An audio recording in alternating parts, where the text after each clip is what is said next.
औरंगाबाद येथील वेरूळच्या लेण्यांमध्ये लेणी क्रमांक 1 ते लेणी क्रमांक 12 या बौद्ध लेणी समूह म्हणून ओळखल्या जातात. या लेणी समूहात विहार, प्रार्थनागृहे, बौद्ध भिक्खूंची निवासस्थाने, स्वयंपाकघर अशी रचना दिसते. हे एक पाण्याचं टाकं आहे, त्यात पाणी सुद्धा आहे.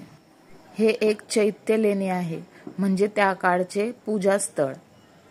या बौद्ध लेणी समूहात प्रामुख्याने गौतम बुद्धांची शिल्पे आणि बोधिसत्वांच्या मूर्ती पाहायला मिळतात. हे भलं मोठं एक सभामंडप सुद्धा येथे आहे. प्रार्थनागृह असलेलं 10 क्रमांकाचं विश्वकर्मा लेणं या लेण्यांमध्ये वैशिष्ट्यपूर्ण मानलं जातं. अप्सरा आणि ध्यानस्थ बुद्ध भिक्खू यांची शिल्प लेण्यांमध्ये प्रामुख्याने पाहायला मिळतात. लेणी क्रमांक 11 दुमजली असून लेणी क्रमांक 12 हे 3 मजली आहे. हे बौद्ध भिक्खूंचं मठ मानलं जायचं.